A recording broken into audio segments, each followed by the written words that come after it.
We're just about a mile from downtown Toronto, Ontario, Canada, on the shores of Lake Ontario at Exhibition Place, where the kart FedEx Championship Series is ready to run.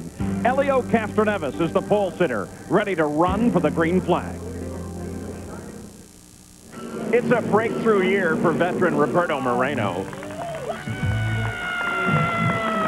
He spent the last 15 years jumping from series to series. Moreno drove for Gallus Racing in '85 and '86. Then he raced Formula One off and on for 9 years. In the late '90s, Moreno drove in both kart and the IRL. This is the first full-time ride since '96, and he's making the most of it.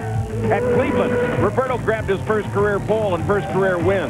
The 41-year-old possesses a commanding lead atop the standings and is guaranteed to leave the Canadian streets as the point leader. It's been a great couple of weeks for Roberto Moreno. All the crews are now calling him Bob. He even had to change his home phone number because he had so many congratulatory calls. But the qualifying this weekend, not nearly what he would have hoped. He qualified to start 16th. Roberto's closest pursuer in the championship is Michael Andretti, who has 5 wins at Toronto, and today looks for career win number 40. Dario Franchitti is the defending champion and still searching for his first victory in 2000. Well, Dario Franchitti starts this day in 5th place. A late qualifying crash cost him an opportunity to move up further on the grid. He's 13th in the championship point standing. And today we start the second half of the championship chase. If Dario Franchitti is going to be a contender, he's got to score major points on the streets of Toronto today. Now, Michael Andretti, of course, is the undisputed king of the streets. He's second in championship points. He's had a good weekend. He starts right in front of Dario in the number 3 spot, and he's hoping that he can make his move to catch Moreno and not let Bob streak away in the championship point standings. Rookie Kenny Breck is coming to life with 2 podiums in the last 5 races. Second-year man Cristiano D'Amata is showing no signs of a sophomore slump. In his last 2 races, 2 top 5s, including his first career podium. And Cristiano has an awesome weekend going so far. It's his best ever qualifying position. He's put it on the front row with his fellow Brazilian Elio Castroneves. He's also coming off a best career finish. That was 3rd at Cleveland. Another guy who also has a best career finish at Cleveland was, of course, Kenny Breck. Kenny Breck finished 2nd there. He's 7th on the grid today. And for Kenny Breck, he has done an awesome job considering it's his first time ever at this racetrack. He did that qualifying time in the slow group. The biggest challenge here today will be the track itself. It's a natural street course, so it's rough. It's very bumpy. It's lined with concrete walls just inches away from the racing surface. But perhaps the biggest challenge of all is the fact that in the first turn, it narrows down to a mere 28 feet wide. And that's for drivers who are used to running out in the wide open spaces. The championship fight at this point in the season is in full swing. There's tremendous pressure on the starts and the restarts going down into turn 1 and down into turn 3 to make your move. Historically, Toronto has taken its toll on drivers and equipment. Today will be no different.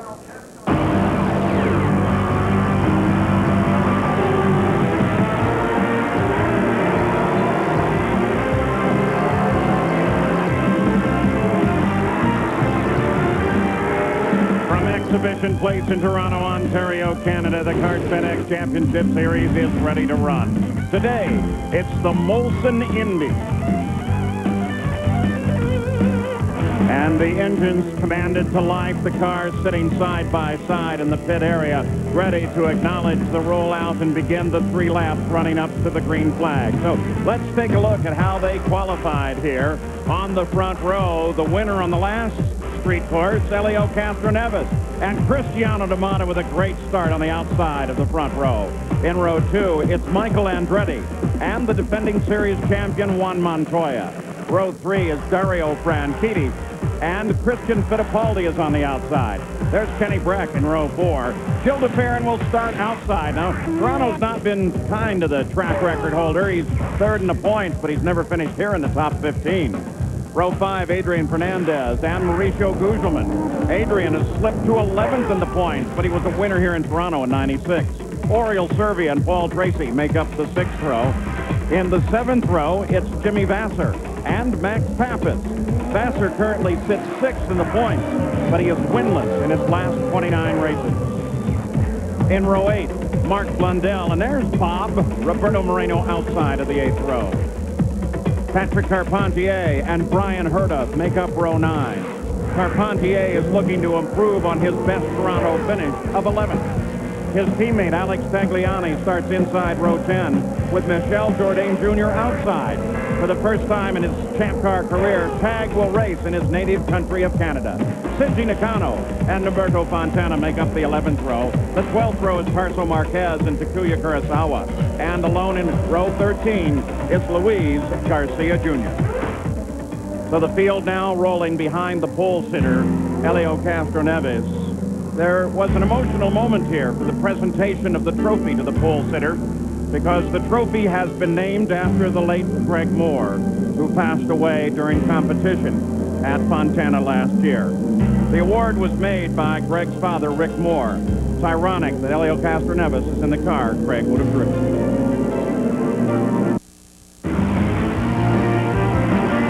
ESPN's coverage of the Molson Indy from Toronto, Canada is brought to you by FedEx, proud sponsor of the FedEx Championship Series. By Firestone, America's tire since 1900.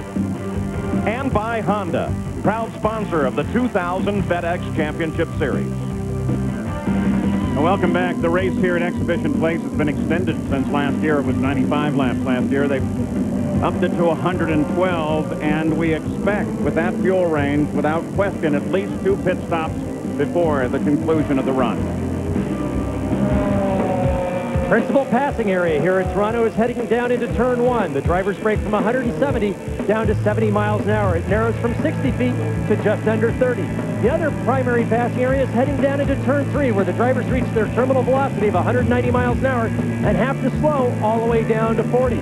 Sometimes you'll see passes attempted in turn 5 or after the quick turn 7 that they negotiate at 160 miles an hour flat in 5th gear heading into turn 8. But it usually ends in disappointment and heartache against the outside wall. Moving closer and closer to the green flag as they begin the pace lap. We've got some onboard cameras for you. Mark Blundell, he's back there in 15th place. Of course, you're looking back from his car. Max Pappas with his brand new helmet, he starts 14th. That's a caricature of a pilot flying a little rocket ship that's really a beer can. And then, of course, Juan Montoya, he starts in 4th place. Last check-in with the pits before we go green. Gary Gerald. Paul, for Helio Castroneves, of course, starting from the pole, great emotion, great jubilation, and added championship point. But this has not been a trouble-free weekend. Friday, he blew a plenum off the top of his Honda power plant that destroyed part of the upper bodywork. Saturday morning, electronic gremlin, mechanical failure in one of the pieces. You wonder, is that in the back of the mind? Is that a concern as they get ready to turn them loose here in the streets of Exhibition Place? Scott? And Gary, for Cristiano D'Amata, although it doesn't feel like it right now, we do have showers possibly in the forecast. So I asked him, what would you prefer today if it was wet or dry? He said, you know, in the old days when I didn't qualify well, I used to pray for rain. But today, I want to stay just like it is. Well, as they work now on the pace lap here at Exhibition Place, we'll give you another look at the starting grid. About that plenum, the corner workers called in after it blew off and said, hey, there's a kitchen sink laying out in the middle of the track. It was pretty spectacular, but not, Parker Johnstone, the most spectacular. You really have that one. Yeah, I think I've got the world's record. I blew a plenum coming out of turn 2 at Indy, and it ended up on the golf course, and I think I heard some 4s as it was coming back to earth. All right, the field should come into rows of 2 right here. This is the turn that leads to the green flag on the pit straight. We watch for green. And here we go at Exhibition Place. Green flag. Castroneves grabs the inside line. D'Amata battles with Michael. Now this is Lakeshore Drive, a long straightaway. You're on board Montoya.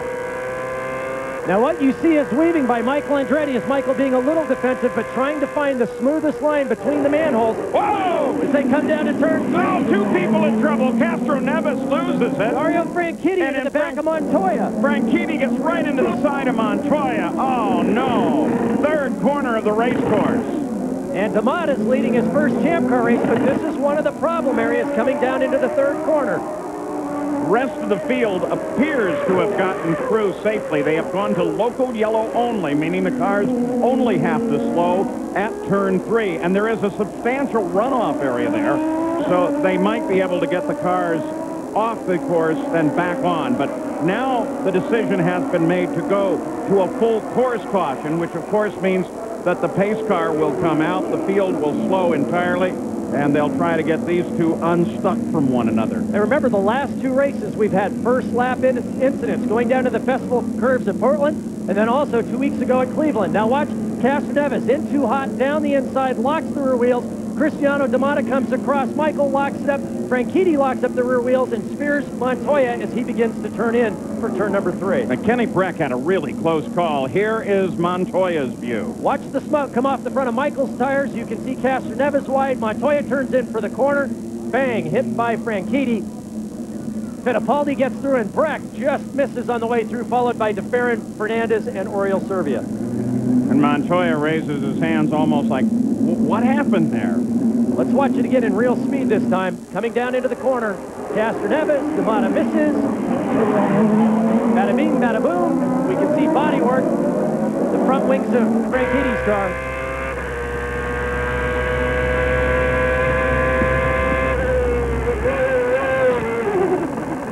Cold tires, cold brakes, and a lot of testosterone working there. And a full course caution as a result. The pace car is out, driven by Gail Truis. Stacy Kuhn is the onboard passenger, keeping the cars aligned, and they're still doing everything they can to try and get Montoya separated from Dario Franchitti. Franchitti's crew, all they can do at the moment at least, well, they're finally separated, is watch and hope that they can get both these cars around, and that once they are around, that both of them are repairable.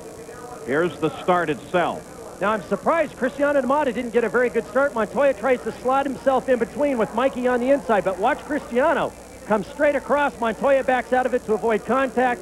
Michael around the inside, but not enough to get a run coming off of turn 2 and onto the back straightaway. And, of course, it was just one turn later that they all got together, but most of the field got through. Those two cars of Dario Franchitti and Juan Montoya are the only ones that are apparently in any real trouble over this. We'll be back with more. Our first Toyota Spotlight has to do with the difficulty that they are having getting through the first lap. This was the first turn at Portland. Last 3 races have not gone well, because not only was there this confrontation then 2 weeks ago at Cleveland. Here they came screaming for turn 1. Yep, that was expensive. And then, of course, today, going into turn 3. Montoya and Franchitti are the ones that pay the highest fine for that one. Gary Gerald? And the day is done for Juan Montoya. The defending champion of the series is out of the car. He got it back to the pits. They changed the tires. They were trying to rev the engine and let him go. Hard officials came running to the front, said no, no, no. Went to the back. You could see damage at the back of the car. Now Juan up on the pit wall talking with Bill Pappas and the crew. Jan? Dario Franchitti has come in. The crew has assessed the damage, and they have decided they cannot fix it. Maybe I can get in and get a quick word. Dario, what happened down there? Sorry? What happened down there? I'm not sure. Somebody locked up ahead. There was Juan, Michael, and myself were all sort of together, and something happened. I'm not sure. I don't know. I'm disappointed for myself and Juan. You know, we got tangled up. All right, we're back to green. Sorry, you're out. So the green flag being acknowledged by Cristiano D'Amata coming to the front of the field ahead of Helio Castroneves. And now they're on that long Lakeshore straight and coming toward the turn that was a problem for them earlier. And Oriol Servia, a bright yellow car, skated left and right as he tries to charge on Paul Tracy. Here D'Amata brings them through.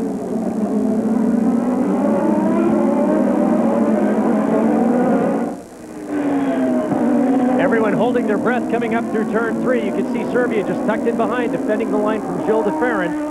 Did so successfully. It looks like they've made it. So Cristiano D'Amata is leading this field. Of course, he got by Castroneves when Castroneves locked him up in 3. Gary Gerald, what's Juan Montoya thinking at this point? He's got to be angry. Well, I think he's just kind of wondering about the fates. Juan, tell us now, were you totally a victim? What were you trying to accomplish there? Nothing. You know, I could have been second in the stars. I don't do anything silly. I braked pretty early. As soon as I braked, D'Amata got across in front of me. Then I was braking in the hairpin, and suddenly, you know, I run in the back of myself, and it's a shame because the car, I thought we had a really strong car, and it was really good under braking, so I was really hoping to get a good result here. Thank you, sir. Okay. So that's pretty much the way we saw it. Cristiano D'Amato now leads, followed by Castroneves, then Michael Andretti and Christian Fittipaldi, Michael's teammate, in fourth. Kenny Brack is up there in fifth place right now, followed by Adrian Fernandez.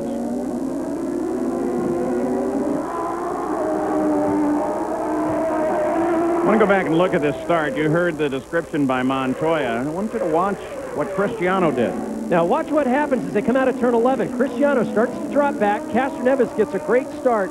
And I tell you, Paul, huge kudos to Montoya, because watch what happens here. He's able to slot in up underneath Cristiano D'Amato with Michael Andretti right at this point, but he does a very mature thing. He backs out under braking coming into the first corner because D'Amato takes his line here, and if Montoya in that position hadn't backed out, there would have been a big wreck. Now at this point, D'Amato's got a better run than Michael coming off the corner. We've always talked about how aggressive and how quick Montoya is, but that shows you he's also patient when he needs to be, looking at the bigger picture and trying to get to the front by the finish. Back on the racetrack, Oriol Servia is working on Paul Tracy. Tracy, this is his hometown track. He grew up in the suburbs of Toronto, Ontario, Canada, and he started 12th, but Tracy on the first couple of laps moved quickly and now runs in 7th place. Behind him, of course, Oriol Servia is the teammate to our current leader, Cristiano D'Amato. Toyota power on both of those cars. And it's kind of ironic, I think, that Toyota moved over and joined the Target Chip Ganassi team. And you would think with all of their research and development capabilities that they obviously have, that here you find the PPI entry of Cristiano D'Amato at the front of this field. Cristiano D'Amato and his rookie teammate Oriol Servia all year long have just gotten stronger and stronger. This Calwell's operation really coming to the forefront, especially during the last few races. They're going to experience something they've never had to deal with before, which is, if this continues, when we come to the first pit stop, is having the ultimate pressure placed on them in the pits, having to pit their car as the lead car. Helio Castroneves, he won at Detroit, his only victory, and that, of course, is a street course. So he fares well on these circuits. And he's closed just a bit on Cristiano D'Amato. Of course, he has the Newman Haas team right behind him, jumping all over the back and rear wing of his car. There they are. There you see Christian and Michael. And once clear of the opening laps, what the drivers are being told and what they're thinking about now that they've settled into a rhythm is trying to conserve fuel and also trying to take care especially of the rear tires. It's very easy to lock brakes here. They're finding that it's difficult to get the cars to ride over the bumps properly, but you've got so many low-speed corners where it's very easy to snap the rear tires loose and spin them that it's very easy to burn up those rear tires. So the drivers are trying to be careful with the throttle, not lean on the back tires through some of the medium-speed corners to try to conserve them, to get them to go 37, 38, 39 laps until that first pit stop. Kenny Brack, who is looking very strong this weekend in the Shell car, currently runs in 5th place, but Adrian Fernandez is closing in. Gary Gerald, what about the fuel strategy today? Already monitored one conversation, Paul Tracy being told that he's falling behind on the fuel game right now, and that comes very, very early, but it just bears out what Parker was saying. They want so much to try to make this a two-stop race, not be forced to a third, but to make it a two, you're definitely going to have to conserve somewhere along the line or get a lot of yellow. Parker, there's so much talk about it, fuel competition and how they have to conserve fuel. Here are drivers that are driving with such precision that turn after turn, they're never off by more than an inch or so, as long as they're running the lap alone, not having to deal with traffic or other conditions. And yet then we theoretically slow them down. Well, it doesn't slow them down all that much, and it certainly doesn't prevent them from racing. Well, no, it doesn't. And as we've said before, if they had an unlimited amount of fuel in the pits, it wouldn't make any difference. They want to try to pit under a yellow flag to maintain track position, or in this case, extend mileage as long as possible, so that if it stays green, it's only a two-stop race, so they aren't sacrificing having to come in for that third stop and losing position on the track. So really, it's not a matter of how much fuel they have in the pits or how much fuel they have in the car. It's how you plan that strategy to make it as few stops as possible, or if you do stop, try to catch a yellow flag. And, of course, everyone the same 35-gallon fuel tank full of methanol fuel. Jan Beekes. Well, the other thing we all have, Paul, is they have the ability on board to change the fuel mixture. And some of the drivers feel that maybe that's something that should go away, so that therefore the team would have to decide its strategy before the race ever started. You could still run lean and try and make a two-stop race. The driver just would not have the ability to change it. And they feel that that might take some of the emphasis off some of these fuel economy races, one of the ideas that is being discussed up and down pit road. Well, Jan, there's another interesting idea as we continue to watch the leaders of the race. There comes Helio Castroneves, who is second place with Michael and Christian right behind him. D'Amata has pulled out, well, just a little over a second in front of these. But Jan Beekes, as we were talking, there's even a suggestion that we put all the fuel in the pit tank and let the crews allocate the way they want to. Another suggestion to maybe not let the cars stop during a yellow flag. Is there somewhere that you favor? Yeah, I like both those two. I think it's a great idea. Why not give them as much fuel as they want? They can choose how much they start the race. Therefore, if you ever have a red flag situation, you don't have to run up and down pit road and top off the cars. And then you would see different strategies, especially if you could not pit under caution.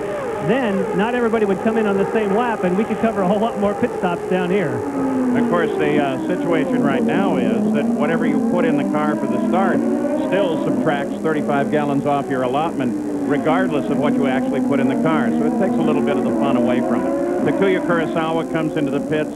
No idea what the problem is, but it appears to be quite serious. Cristiano D'Amata, he is still the leader of the run here. He picked it up in turn 3 during that incident. There's Cal Wells on the right. He is the owner of the team, and he seemed a little nervous this morning as we shook his hand just before the start of the race and wished him well. He said, oh, boy, I hope we do good today. There's the lineup. They're doing good so far. So at exhibition place, we are underway in the current FedEx Championship Series.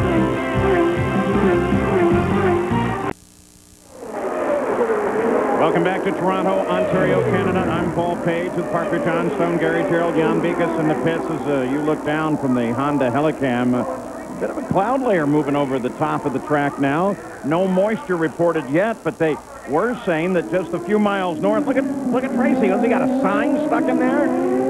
That, you know, you can laugh about the way it looks, but if that gets into the cooler, he's got a very serious problem. It's probably already disrupting the airflow into the radiator on the right side. And if it does come off and get into the radiator, he'll have to pick, because that'll just soar the temperatures. Oriole Servia is right there working Tracy as hard as he can. There was report of rain about 15 miles north of the track. Direction of the weather here, though, would not necessarily push that down here. There you see the downtown. Cloud layer, a couple of skyscrapers sticking their noses up into the cloud layer. Oh, Tracy, that could become... Right now, it's not where it's really blocking anything. Keep your finger on the overtake button. Keep your finger on the overtake. Don't use it unless you have to. The thing I'm trying to see here, Paul, is it might look like it's covering the right front brake scoop, and that could make for a significant problem since you come from so many high-speed to low-speed corners here at Toronto. You can hear Barry Green telling Paul to be conservative with the fuel. We've heard that the whole time since the beginning of the race to Paul Tracy. He's not making enough fuel mileage to make it 2. We just monitored a conversation between Ian Watt, Cristiano D'Amata's engineer, conversely, who said, you've got great fuel mileage, go. Stay from behind and just stand on it. Interesting comparison then, Honda v. Toyota. Exactly. Remember, this engine manufacturers battle is the most intense it's been in years and years. Toyota leading now, Honda in second place with Castroneves. Typically, the Hondas have had great drivability, great fuel mileage on the street circuits, and now we're seeing a Toyota at the front getting good mileage, a Honda farther back, Tracy now in 7th place, having to conserve fuel. Right now, the 2 quickest cars on the track, this man, Cristiano D'Amata, in 1st, and Kenny Brack back in 5th place. And since we've come back, really only one change since we last left you. And that was back at 13th. Bob, Roberto Moreno is on the move. He got around Mark Blundell for 13th place. Let's go to Jan Beekes. Well, Parker, you're talking about the different engines running at the front right now. We also have a pretty nice combination of chassis, too. You talked about the Toyota for Cristiano D'Amata. That's a Reynard, followed by another Reynard Honda. Then we got a couple of Lolas, and then a Ford Reynard, followed by actually 2 Ford Reynards and another Honda Reynard. So you can't ask for a better parity here in the series. All kinds of different combinations running well today. Luis Garcia off. That's the turn 3 runoff. And he's going to try to get him to push him back on. Fortunately, in that area of the course, they can do it quite safely and fairly quickly. There's still that separation. You've got D'Amata running alone, and then the next three, Castroneves, Andretti, Christian Fittipaldi, and a little bit of a distance back to Kenny Breck, and then quite a distance back to Adrian Fernandez. And you can see coming down that long straightaway where they're traveling nearly 300 feet a second, the length of a football field coming down into turn 3, how the drivers are favoring the right side of the track, which isn't the traditional racing line, then moving back to the left. They're not doing that to block or to be defensive, but simply because of the numerous manhole covers that line the streets here. They have to find the smoothest way around the track so they can run these cars as low as possible to the ground to maintain the maximum aerodynamic efficiency of these cars. Well, Luis Garcia Jr. was able to get back into the action quite quickly. Kenny Breck last time around was just under 4 seconds behind the leader. We're going to keep a watch on him and see.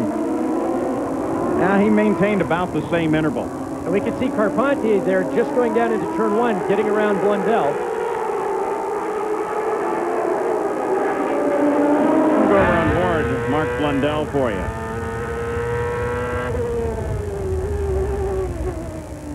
Coming down into turn 1, watch for the concrete patches off the asphalt in most of these corners. Now, we mentioned Roberto Moreno getting around Blundell.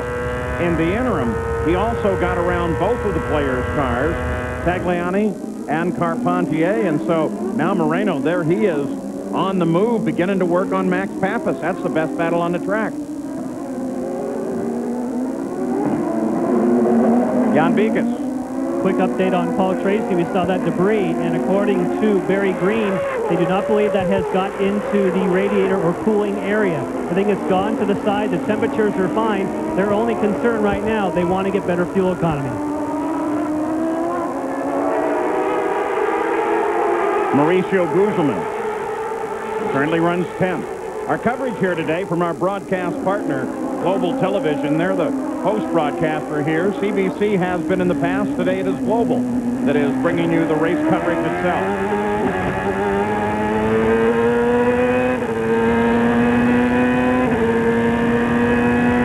On with Pappas. Remember Moreno right behind him. Critical passing area coming. Uphill right here. Doesn't look it, but it's pretty steep. And Mark Blundell just pulled off the left edge of the race course. Doesn't get you on a street circuit off course, and he wants to get going. I wonder what his problem was. Other than he doesn't want to sit right there. You see Jan Beekes down there. He's checking that information out right on top of it. Corner caution only, yellow flag only at that section of the racetrack.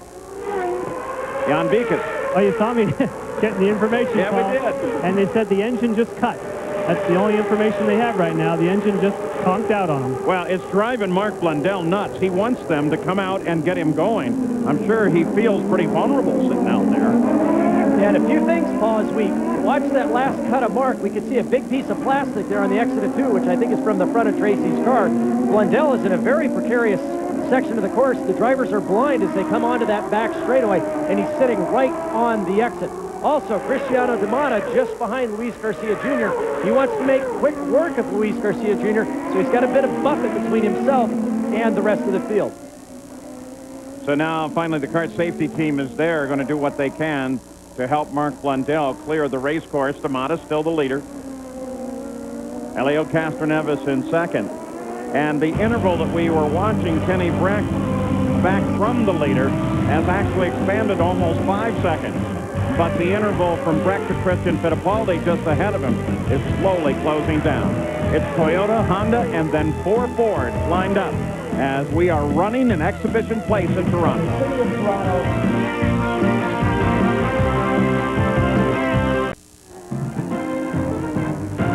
You don't want to forget coverage of Sunday night baseball as Oakland heads to take on Colorado and the Chicago Cubs in Kansas City tonight on ESPN. For more, log on to ESPN.com. Part of the Go Network, go.com.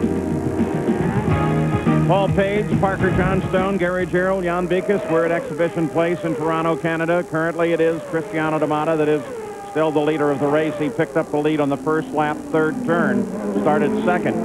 He got that lead when Leo Castroneves faltered going into turn 3, locked the brakes up. There's only been one change since we have been away from you. It's been a pretty interesting fight. Oriole Servia working on Paul Tracy. And what a great pass. Oriole, remembers, probably running a little bit richer than Paul. And watch this as they come around turn 3. Oriole now trying to regain his composure. Paul just gets into the back of Oriole a little bit as they come off of that corner. Great pass. And as you pointed out, that piece of banner or whatever it was that was attached to the right front of Paul Tracy's car has apparently dislodged itself all by itself. We saw it laying out on the course just ahead of Mark Blundell's car while they were trying to get it restarted. And speaking of Blundell, we have a report that the safety crew was unable to get his car restarted, and he's been pushed back behind the wall permanently now. Max Pappas, Roberto Moreno is right there behind him. And just behind Roberto, Carpentier and Tagliani, the two teammates. There's the leader of the race. Now look up track, just ahead of him, Luis Garcia Jr. Remember, he had that off-course excursion, came back on. Well, he came back on out in front of the leader. And there Cal Wells is down talking to Luis's team, Al Arciero over on the right, and saying, hey, get your driver over and out of my way. I'm the leader of the race. Please, please, please help me. And these discussions occur a lot more frequently than I think the average fan knows about. That's Barry Brick, the team manager in the back. Cal saying, hey, look, and if you're Luis Garcia Jr. as a driver, as team owners, you're going, well, get closer, and then we'll move over, but we're just not going to stop on the racetrack. You can see there, he's 5 or 6 car lengths in front of him at this point. Gary Gerald, did that ever turn into friendship? Scott Wells just came back somewhat out of breath. I said, did you have any luck down there? And he says, no, and he just waved it off in disgust. So apparently he had no success. On the radio, they're telling Cristiano, no pressure from behind. And we're checking here on a further information. They just say they won't let you by. So they're urging Cristiano to be patient. Patient and careful. And what makes it even more fun is remember that Al Arciero and Cal Wells were partners up until a year ago. And so now they're far from being partners, and they're having some pretty animated discussions. Yes, and unfortunately, Paul, for Cal Wells, he did get in there to plead his case, but then he was escorted out of their pit. They decided they needed to focus on race strategy, so he did not get to finish that point that he wanted to raise. So the pit side coverage continues. It may be better than what we have at the front right now, though. It's still a pretty good battle potential between Castroneves, Michael Andretti, and Fittipaldi, second, third, and fourth. And I've been watching the gap between D'Amata and Castroneves. Well, D'Amata has been shadowing Garcia Jr. It actually increased that lap from 1.7 to 1.9 seconds. So really, the mature thing to do here is you've got about 10 more laps till the first round of pit stops. As long as Luis is driving as well as he is, and he's matching lap for lap what Cristiano's doing, you don't want to push too hard. You don't want to make a mistake this early in the race. You just play it safe. You get to that first round of pit stops, beat him out of the pits, and off you go. See that yellow and white number 8 car of Kenny Brack. He has, in fact, been just nibbling away and inching his way forward on Christian Fittipaldi. Currently occupies 5th. And here at the front, once again, there's Luis Garcia Jr., the 25 car, and right behind him, the leader, Cristiano D'Amata. Now, is he going to let him by? Are they going to have to fight for it? Heading down for the Princess Gate, Cristiano D'Amata gave him a big wave there. Level of competition is so close. I mean, you really... Whoa, Cristiano, come on, buddy. Well, and the thing is, you can't get so distracted and so furious about the car in front of you that you make a mistake, as we just saw there coming off the turn 2. And it's funny that drivers wave and shake their fists because you can barely see anything out of the back of these cars, and certainly you're so busy here in these confines of this concrete tunnel that certainly you're not going to see anybody shaking their fist at you. He's just really got to focus at this point. Cristiano's got to focus at doing the best lap he can, concentrating on getting good exits, coming off the last corner and off of turn 2, trying to draft up behind, use the overtake button, and outbrake Luis Garcia Jr. And finally, he gets past him. Now, can the rest of the group get through? Paul, I think race control was going to give him the warning flag for blocking next time by. Maybe they radioed that communication to Garcia. Here goes a black flag warning.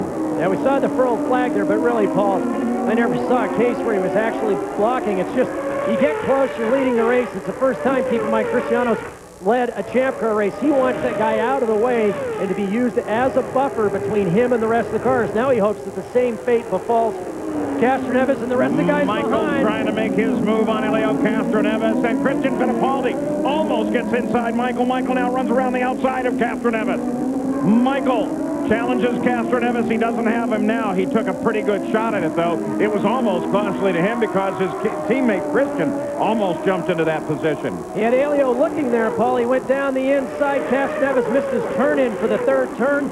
Got a little wide on the exit, allowed Mike to get up side by side, but Castroneves still held the advantage going up to turn 5. Now, the Indy Light Series talks about being the development series for the kart champ cars, where you got Cristiano D'Amata, former Lights champion. Second place, Elio Castroneves is sitting there. 2 of the tops out of the Light Series. In fact, 5 of the top 8 drivers are out of that Indy Light Series. And keeping tabs the fastest laps now of the top 10, Oriol Servia has turned 4 of the top 10 quickest laps, followed by Breck, Andretti, Tagliani, and Fittipaldi. The defending Indy Lights champion. Toyota, Honda, then 4 Fords. Nothing's really changed up there at the front. Cristiano just dodged a major bullet when he finally got around Luis Garcia Jr.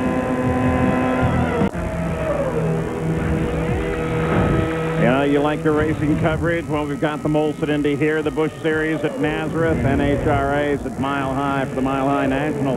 We'll wrap all that up on RPM tonight. For more, log on to ESPN.com, part of Go Network, go.com. Well, we should be fairly close to the first round of stops here, and a lot of the psychological game is being played. Alex Tagliani just got around his teammate, Patrick Carpentier, and there's still a pretty good battle running about 12th through 15th. Carpentier dropped to 15th with that pass. You know, the teams have had problems with car setup all weekend long, but to show you how the teams are psychological coaches for these drivers, we just monitored a conversation where the team told the driver, look, drive nice and gently, everybody's going loose, you're the fastest driver on the track, and I turned and looked at the top 15 quickest times. This driver's not amongst them. Just goes to show you the head games that are played during the course of the race. So you can check out kart.com and see what it says. It'll remain nameless as to who, in fact, that driver may be. We don't want to do that. Michael Andretti really wants to grab that spot away from Elio Castroneves. And Kenny Breck. Whoa, these guys were battling one another. Tarso Marquez, the Panasonic number 34, and Norberto Fontana, they got together. They had been in a very good fight for 19th place. And if they can't get this cleared, this is just what everybody wants. That'll pull you back.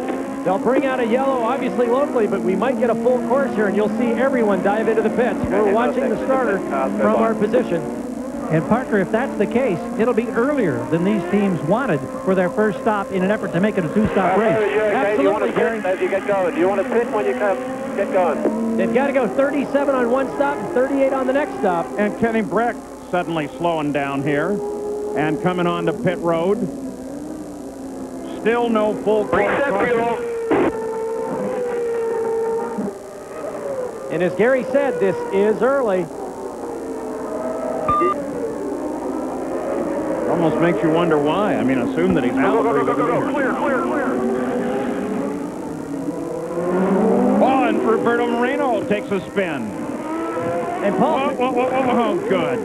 Full course caution. You see the double flags out there. That's the indication. The pace car is coming out, and it's full course caution. Now we're going to see probably a good portion of the field come in. Alex Tagliani just got back around Carpentier. And I may know what caused Bob's problem there, Paul, because past our position, I saw Tagliani make a very aggressive move towards the inside down turn 1, but I didn't. There it is. I saw that when I was I know I'm not supposed to look out the window, but I couldn't help myself. And as they disappeared from our viewpoint, Tag got into the back of Moreno, and then you could see his teammate Carpentier trying to go inside Tag. And there's the other situation. Let's go down to Gary. Cristiano D'Amata comes in. Castroneves flies by. Fernandez, pitted further up the road, flies by. Now it's the pit crew's responsibility to try to beat their opposition. Here's D'Amata rolling. Just over 12 seconds. Let's go to Jan. And we had a great battle down here between the Newman Hobbs. Oh, contact, Jan. We've got a problem here. It's Fittipaldi. Got into the back end of DeFerrin coming in, but he survived. He gets back out. DeFerrin hits his box okay. Fittipaldi with no nose on the race car. It went sliding across the pits. And Paul, the nose ends up in the pit of Cristiano D'Amata. It's right here. The officials have just brought it over the wall. You can see that there's slight damage where it was torn off at the impact where it's normally bolted on. And it's one of the extended noses, giving them the longer wheelbase, shifting the center of gravity on the Numanos cars this week. But it's gone, and Christian's got a big problem. At the head of the pits, right at the pit exit across from Moreno's pit, there is Brian Herta, who just rolled to a stop right across from Roberto's pit, and then fire at the back of the car. So they're going to try and push him off the course. Herta is going to stay in the cockpit, though. Oh, it's time to get out, I think, Paul. That smoke is getting bigger and bigger. We had reports that he had no clutch. Here's a replay of the incident. Christian Fittipaldi getting into the back of DeFerrin. Where DeFerrin was at issue on the last street circuit with the in and out with Paul Tracy. Jan? Well, I can tell you how it all started as Christian Fittipaldi is on his way here to get a new nose. I was just in the process of saying that we had an awesome pit stop, and now they're waving it off. They see the front, and they realize, as you can hear on the radio, we're done. There is no room to put on this new nose because it sheared it off the front. And what had happened is there was a 12.2-second pit stop between the two. They were drag racing down Michael and Christian, and then, of course, DeFerrin had to slow for his pit. So very costly for Christian. Parker, here it is one more time. Watch here. On the way in, Michael's trapped on the inside. DeFerrin has to slow down more than Christian had anticipated, trying to weave in to get to his box. And that's his day. And as Jan said, if you shear off the nose and it leaves the fasteners and part of the bulkhead from the wing attached, they can't put a new one on. He was doing so well, too, steadily running for it. There's Brian Herta. They're still playing around with the car, and Brian picks up his helmet. I guess he decides that it's not going to be fixed. He's going to head for the paddock. We'll be back. Welcome back to Exhibition Place, Toronto, Ontario, Canada. I'm Paul Page with Parker Johnstone. Jan Beekes and Gary Gerald are covering pit side, and we're going to come back to the green flag. There is Cristiano D'Amato. He acknowledges the green as we come off the full course caution. But now Michael Andretti and Helio Castroneves in that order follow him in. Adrian Fernandez sits just back, and Oriol Servia's up there in the front beginning to challenge Fernandez. And we saw Tracy go inside Breck on that restart down into turn one. Both very loose coming off the second corner. Looks like Paul Tracy, as we look at the pit in and out. Castroneves, that was very costly. Looks like Paul Tracy, as you get a glimpse of the nose, has certainly visited someone with a nudge. Well, and I think that was that earlier incident that we saw with Oriol Servia coming off the third corner up the hill. We could see Servia's car go back. We didn't have an overhead shot, but I think that's when that contact occurred. That's just a little friendly, how are you, I'm here. I've had a few of those from Paul in the past. Cristiano D'Amata has completed 39 of the 112 laps scheduled here, now completes the 40th. Cars out include, of course, Christian Fittipaldi, you just saw that, and Brian Herta. They both went out of the race. And when Christian was able to make it out of the car and back to the pits a few minutes ago, Jan Beekes caught up with him.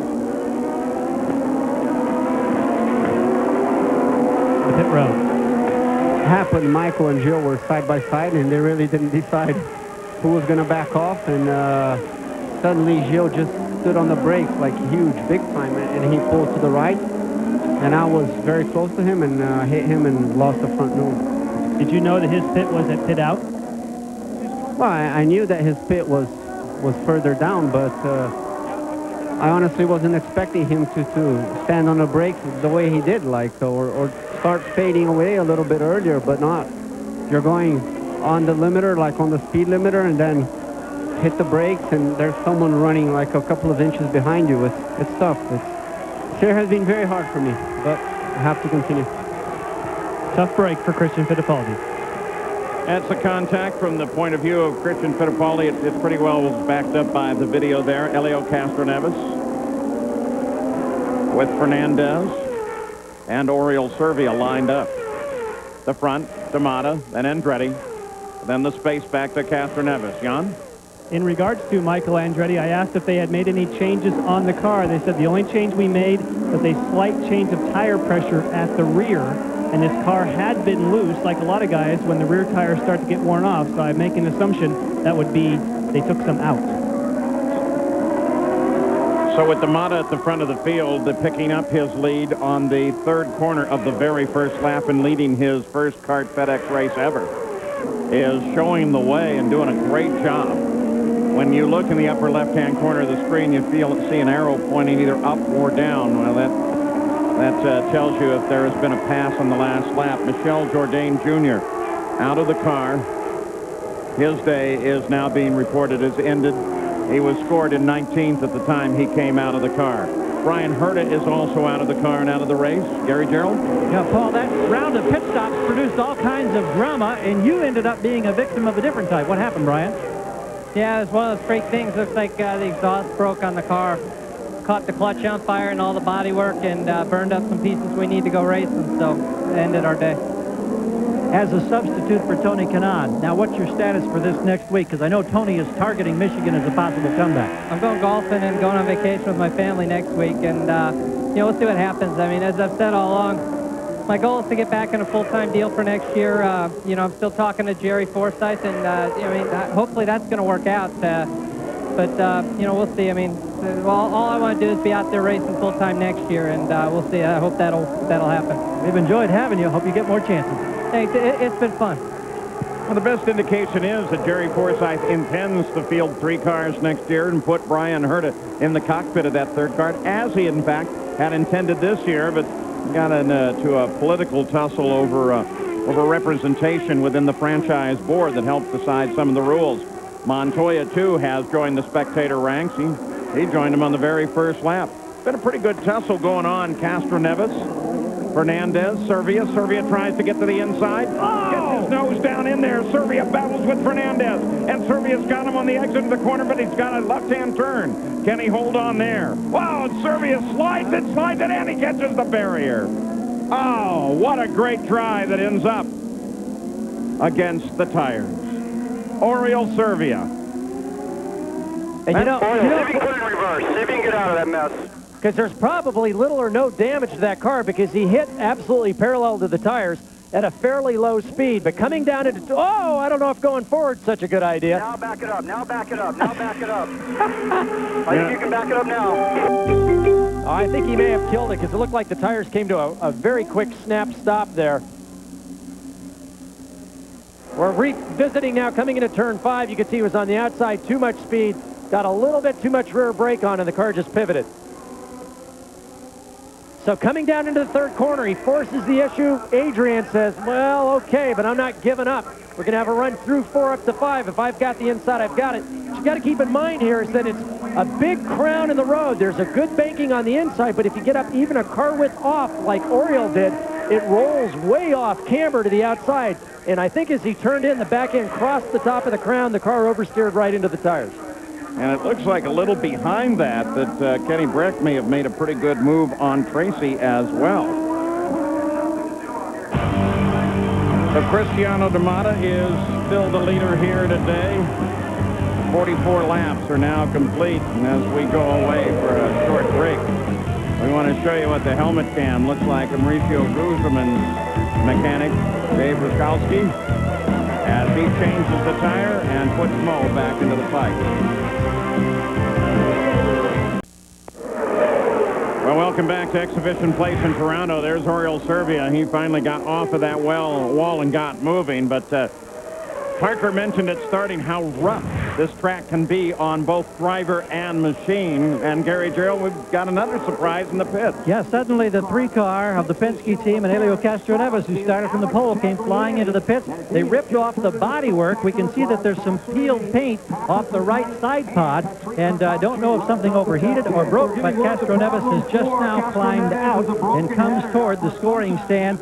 And the man who was so elated 24 hours ago to get the precious championship point that would enable him to pace the race is now sidelined for the rest of the afternoon. Gary Gerald, while you're there, and perhaps you will get a word with Elio shortly, but while you're in the Penske pit, with that contact between Christian Fittipaldi and Gilles de Ferran, I assume that everything's fine with de Ferran? To the best of our knowledge, Paul, it is. Helio acknowledging the fans across the way with a wave, and they were cheering for him. Everybody loves this popular young Brazilian, and we'll see if we can't get him to make a move toward us here, and maybe we can grab a quick word. I think he wants to talk with Tim Cindric, however, the president of the Penske Racing Team first. Well, hang on, Paul. Yeah, that employment guarantee is better. You saw Oriol Servia. They're working on the nose of his car. It looked like they were going for a swap of the nose. He came in after his contact with the wall over about the 5th turn. And while we were away, Alex Tagliani had gotten around Jimmy Vasser. We had seen earlier, well, Gary was talking to Christian Fittipaldi from the onboard of Max Pappas, that Tagliani had gotten by Pappas. Now, keep in mind, Tagliani had started 19th, currently runs in 7th position, having a great run towards the front, currently one of the consistently quick drivers on the track. Servia comes off the pits in 16th place, 3 laps behind the leader, his teammate Cristiano D'Amata. John? They have been able to change the nose for Servia, but an update, first of all, on Gugelmin. We saw him slowing. They say it is an electrical type problem. So, again, another mystery problem. We saw one for Blundell, now one for Gugelmin. There's kind of the official retirement of the car of Helio Castroneves. Paul Tracy, 4th place. There he is. Breck just behind him, then DeFerrin. So Tracy has moved his way up 8 places from 12th, as we show you on the move behind that. Look at the moves by Tagliani. This Canadian crowd is certainly inspiring that young Canadian. What about Helio Castroneves? Is he ready now, Gary? Yeah, he is here. Did something break in the exhaust system? Yes, I don't know why. Start burning, smell, and getting very hot as well. So it's a shame. I was having a little problem on the braking point, especially with the rear. So I have to control a lot, and it was fun because the battle was pretty good, holding the 2nd place. And also the start, I just went too fast on the braking point. The car slid, and thank God I was able to save. So, well, it wasn't a very good race. I was having a lot of fun. But hey, we've done a good job. I think the team did a fantastic job. Just race happened. See you on the Super Speedway next weekend. Exactly. There's Kenny Breck still in pursuit now of Paul Tracy and Jill DeFerrin. So we watch Paul Tracy with that marvelous move up toward the front. A little further back, Pappas, Carpentier, and Bob, Roberto Moreno. Coverage again by Global TV here. We got cameras for Gary and Jan, but that's pretty much it. And that's the way it works with the host broadcasters. Look there at Paul Tracy's helmet. You get a glimpse of it from time to time. That is a helmet that replicates that of Greg Moore. And, of course, everyone thinking very much of Greg Moore being here for the first time this year in Canada. Greg from British Columbia, just outside of Vancouver is where he actually comes from. He has a foundation. They have a foundation for him now, and that helmet sold at auction for $45,000, the money going to that foundation. And Paul Tracy wearing it in tribute to his lost friend in the race here today. Mark Blundell, he had his problems earlier and finally is out of the car. Jan Vegas? So much so he has his street clothes on already. Mark, what put you out? Actually, I don't know. All I know is I went into turn 1 and the engine just completely died. And it wouldn't restart.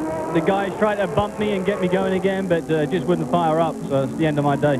It appears as though your teammate may have some similar problems, electrical in nature. Have you had anything earlier in the weekend that might point the direction? Well, we had a problem on Friday, which was a little bit connected with the fuel we bought, but maybe there's another problem which we've had an oversight with, but it's just a huge disappointment. All right, well, sorry you have to watch it, but enjoy the rest of the race. Thank you.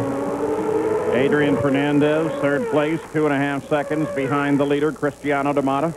You can see that interval right there. That's fast. And at the front, Paul, I've been watching that battle between D'Amata and Andretti. It's ranged between 0.7 to 0.9 of a second. It seemed to have stabilized, both the drivers being very consistent in lap times. Cristiano, only one of a few drivers that have been consistently in the 60.8, 60.9 second range. You got to think about this combination at the front of the field, though. Cristiano D'Amata, he's never won. Right behind him, Michael Andretti. Won 5 times here. It's a classic new kid versus the veteran lineup at the front of the field in the FedEx Championship Series. All Our Toyota Spotlight focused itself on the budding friendship developing between Gil DeFerrin and Christian Fittipaldi. That was at Detroit. And then this today. Gary Gerald reported that DeFerrin had called and said he felt like target practice. But I've got to tell you, from Christian Fittipaldi's standpoint, I know people at home are saying, well, why didn't he just lift? When you're on the pit speed limiter, you're at full throttle with the thing chugging along at 50 miles an hour. Keep in mind, in first gear, these cars go 50 miles an hour with just a small amount of throttle. Christian had very little time to react to be able to get his foot off the throttle on the brake and try to avoid that. The driver of that car in front, Cristiano D'Amata, is a tiny guy. 123, 124 pounds. He was so excited he lost 5 pounds over the winter. You know, for a normal person my size, that's not much. But for him, that's a major percentage. Plays the guitar, plays it very well, in fact. But at the moment, he better start focusing on those rear-view mirrors because he has a very hungry Michael Andretti right there. For the race recap, after the 55 laps, Cristiano had been the guy the whole way. He had Elio Castroneves, the leader from the pole, but by turn 3, it was all Elio Castroneves out of the race. Some pretty significant names there and some impact on the point standing.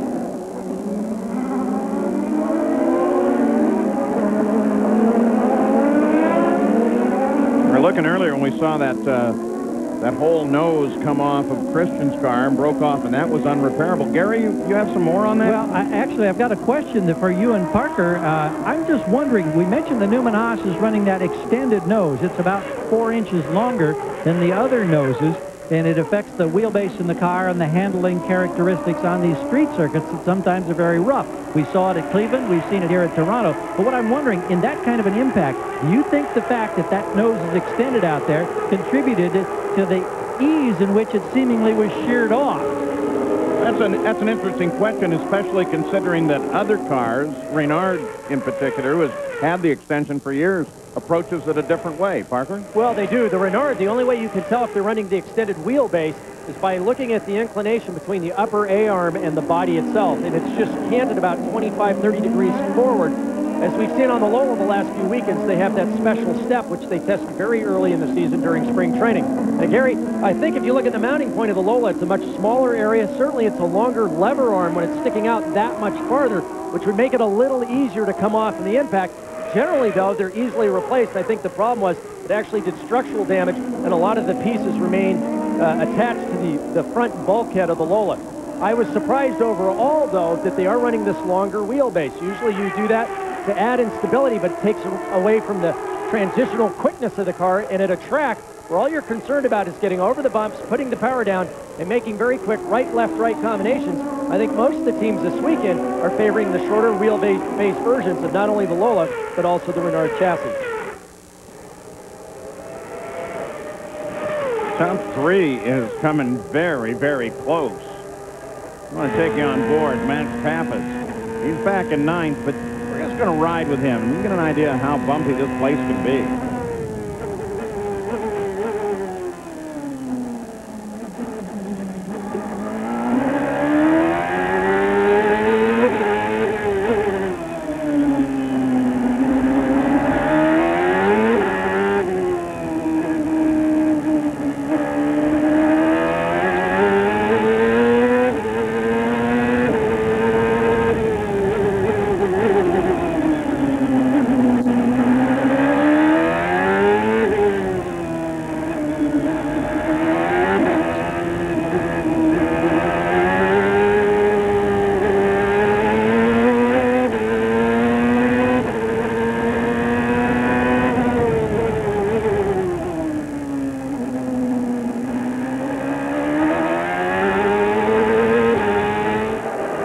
Interesting riding along with Max Pappas during the course of the weekend. I've been watching the onboard of Montoya quite a bit. The Fords are shifting 4 to 6 times more a lap than the Toyotas are. You say, well, that's not very much. But over the course of over 100 laps, you look, that's 4, 5, 600 times more shifts. The gearboxes have been prone to failure, especially later in these races. We've seen it at Detroit, at Cleveland, where the tracks are quite bumpy, and that can make all the difference. Shinji Nakano came into Derek Walker's pits. They're in there for a lengthy pit stop. So his race, for the most part, has done at the front of the field, though. Michael's right there, and he wants Cristiano.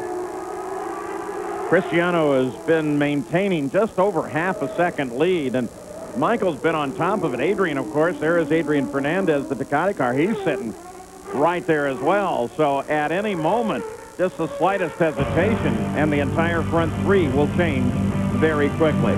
59 complete of the 112. The Molson Indy FedEx Championship Series. We'll be back right after this. Well, it's 900 plus horsepower on a Champ car, but you're talking thousands of horsepower on a top fueler. Don't forget the coverage tonight of the Mopar Parts Mile High Nationals from out in Colorado. For more, log on to ESPN.com, part of the Go Network, go.com.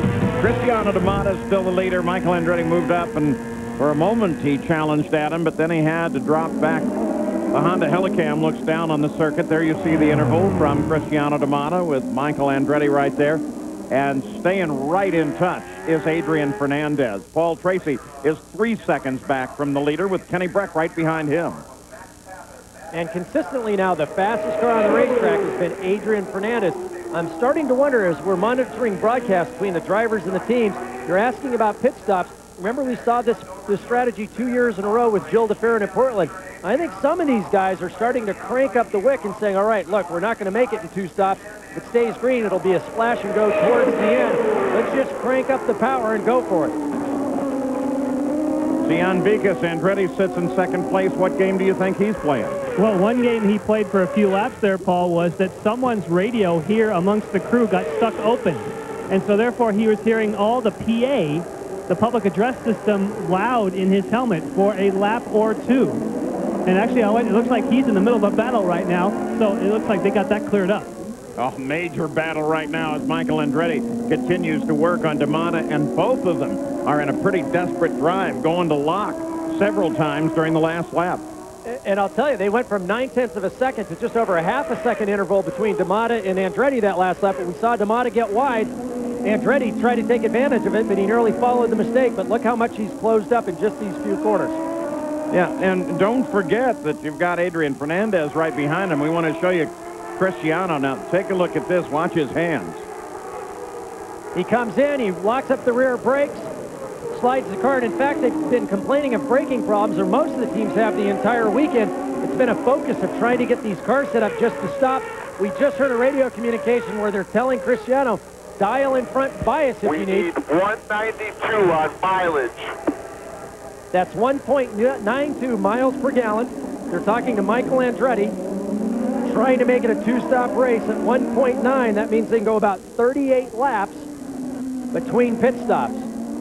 In third place, Adrian Fernandez has Tracy up and working on. And Gary, what's the story with Fernandez? Well, we were just checking with their crew, and Parker was saying Adrian is on the fly. He'd been told earlier on, do his best to catch the field. Then they would work on the fuel mileage. They're targeting lap number 76. If they can make it to 76, it's a 2-stop race. They think that's what they're on target for right now. Fernandez loving the way this car is working, and he is flying. Meanwhile, Cal Wells has told Cristiano D'Amata on the back straightaway, if you need to, use that overtake button if it's necessary to try to hold off the charge of Michael Andretti. Of course, the comparison of powers there, Toyota. You're doing better than you need to on fuel now, better than you need, so use it if you need to. That's Adrian Fernandez radio. Comparison of power at the front of the field, the Toyota of D'Amata and the Ford power of Michael Andretti. The comms you were hearing, of course, with Adrian Fernandez. And Paul, Adrian reporting the car's getting loose again, so that may be a concern in these, 10 laps or so until he gets to that designated second and hopefully final pit stop for his team. Yeah, about 10 and a half would be the guess on number of laps that he would have to go.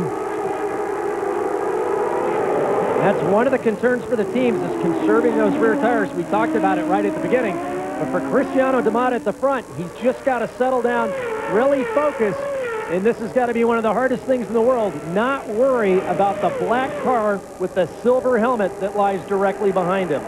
Now, despite sitting in that third place hammock that Adrian Fernandez currently occupies, he has turned off with the 3 fastest laps thus far of the day. He really has that car moving. You know, it's interesting, though, as we watch them coming down that long straightaway, Andretti's working D'Amata very, very hard, trying to get him to force a mistake. And the top 3 are all right together. It's Toyota, 2 Fords, a Honda, and then another Ford. The engine battle is alive and well. We'll be back with more right after this.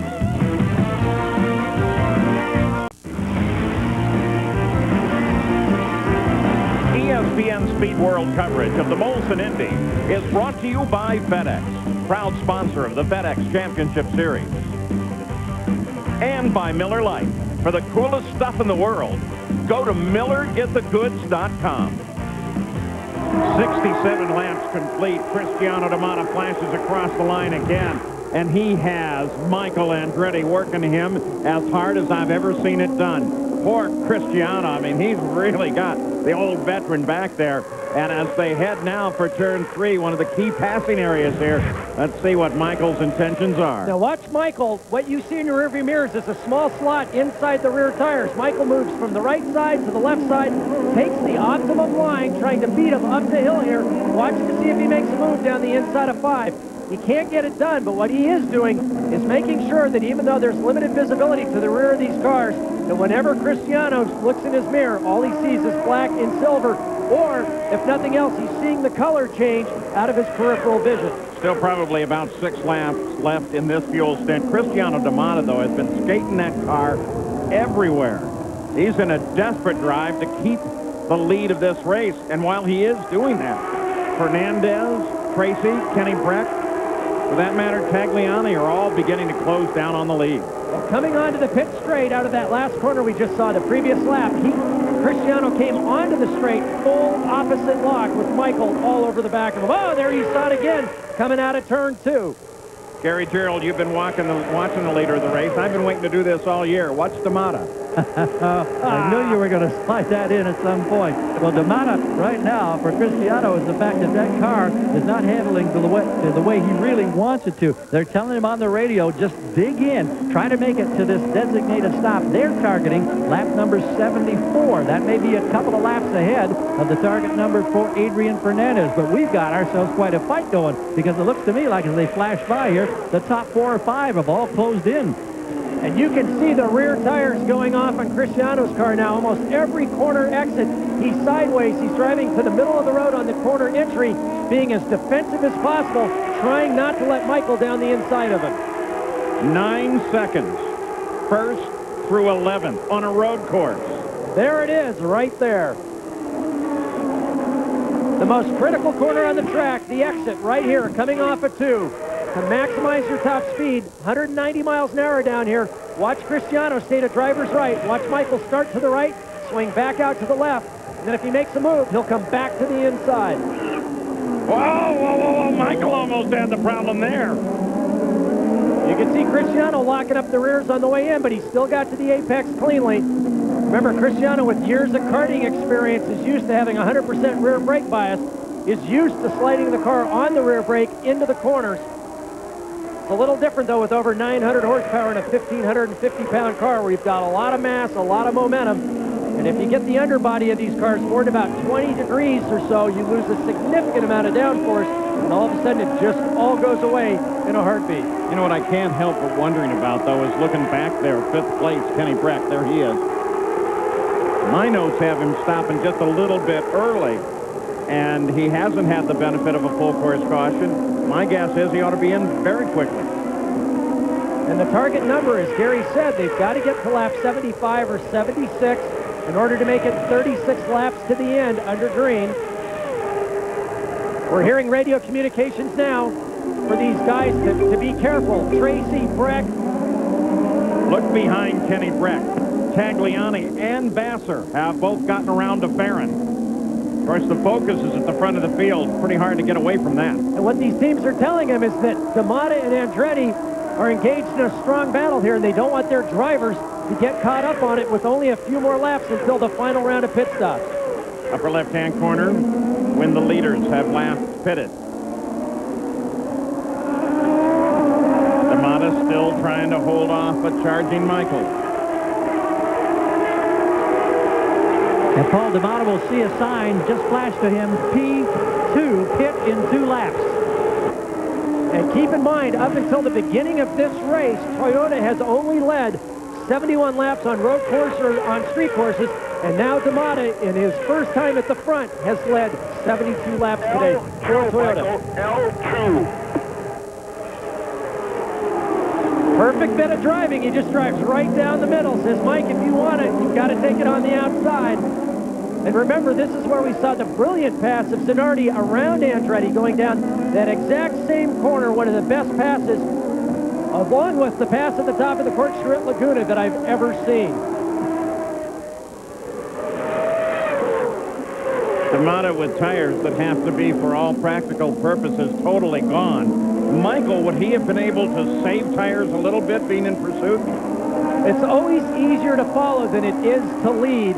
And I would say definitely, because we can see Cristiano's car, every single exit, the back of this car is all over the racetrack. Looking down as they head into the turn at the Princess Gate, turn 1, now through turn 2. Around the automotive building at Exhibition Place, on to Lakeshore. The crews have already begun to lay out for both Cristiano D'Amato and for Kenny Breck. They are prepared for a stop. That's the PPI crew for Cristiano D'Amato. Tagliani is really working on Breck now. Michael back and forth, still looking for racing room against D'Amato.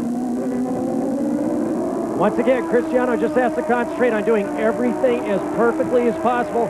He knows he's coming in this lap, but he doesn't want to give Michael an opportunity to get underneath him. He wants to maximize the lap time. Look how sideways he is on power. Now watch, he'll make the left-hander and then swing directly into the pits, and he's in. On that last lap, it got tighter and tighter because 6 seconds covered the first 11. Gary Gerald? We await along with the crew, and it's up to them now to do the job routinely. We think Andretti's going to pit on the lap after this. Fernandez still 3 or 4 laps away from his stop. But let's see what happens now as Cal Wells' PPI team springs into action.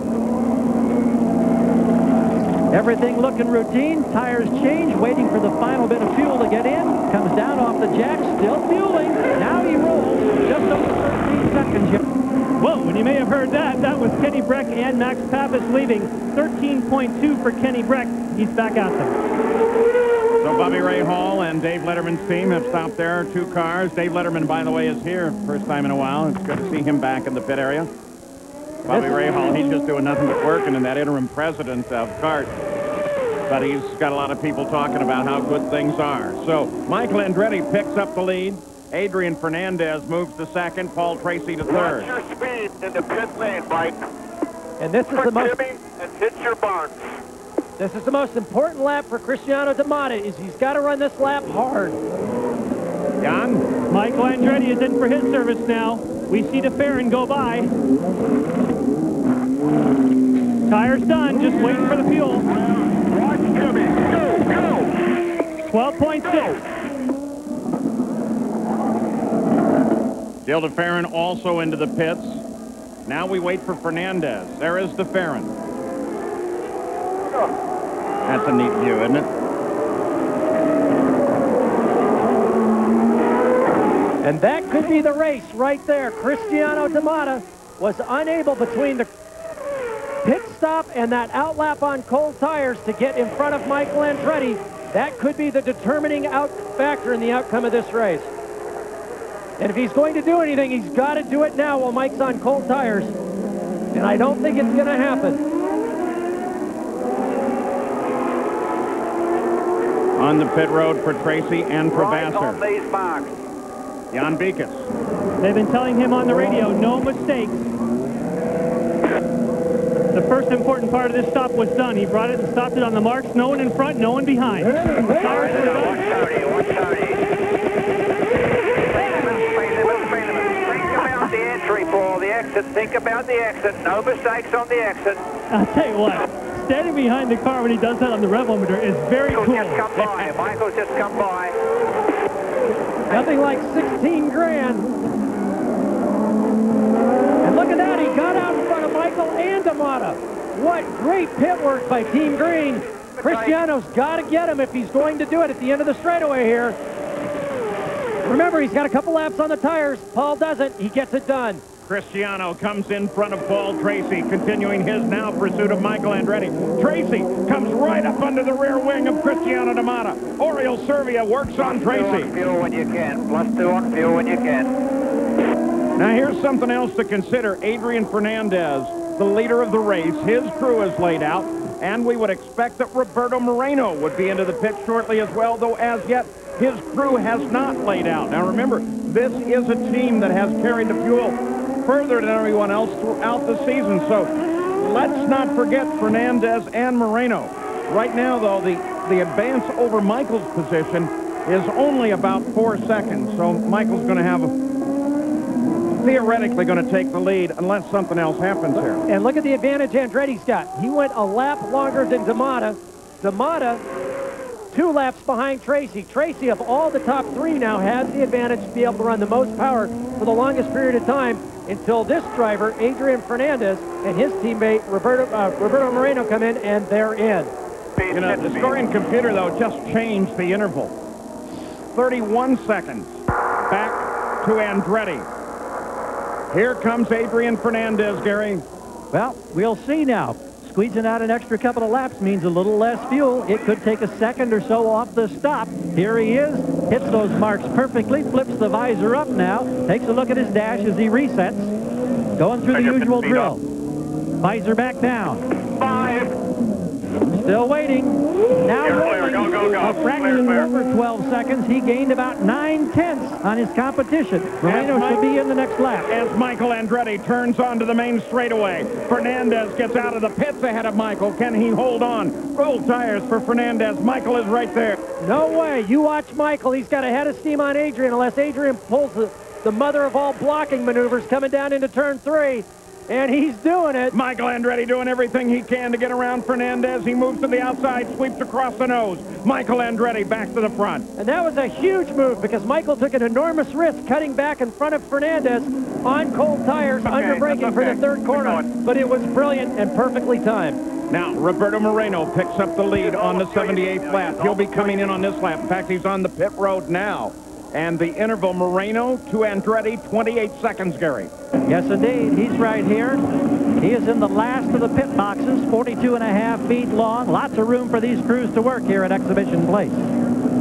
Moreno ready.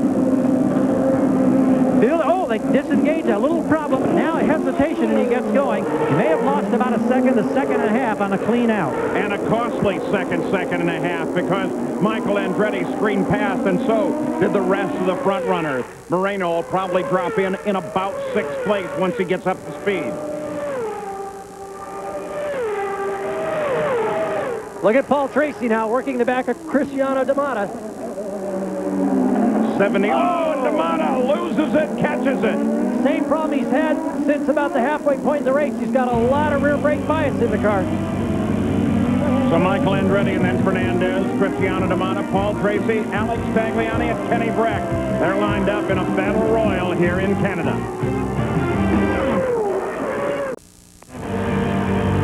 Don't forget, just 1 week from today, it will be coverage of the Michigan 500 on ABC Sports. We'll have our usual warm-up on ESPN2. And remember that the guy right underneath that display, Max Pappas, ran out of fuel on the very last lap, giving the win over to Tony Kanaan, who will hopefully be making his reappearance in the series then. For more, log on to ESPN.com, part of GoNetworkShow.com. Well, the final stop's all complete. We don't expect them back in the pits again. It's all up to the drivers now. Michael Andretti's just completed his 81st lap.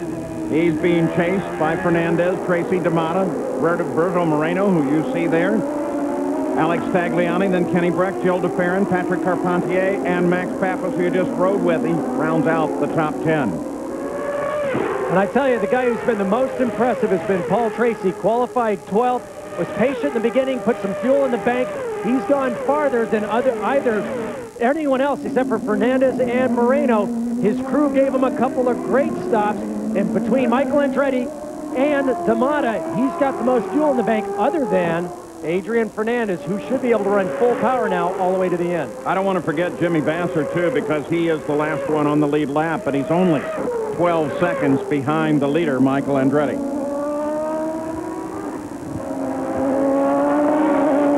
Paul Tracy sits third. Jan Beekes.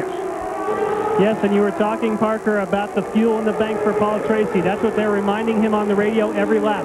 Use the button if you need to. You have plenty of fuel. Go for it. Here you go. And that is the advantage you get, as you mentioned, when you come into the pits a bit later than the other guys.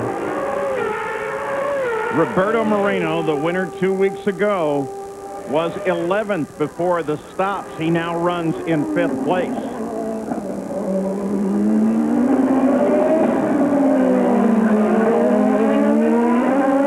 Tracy through 3, up through 4. Behind Fernandez, Michael Andretti the leader. Vassar now working Pappas.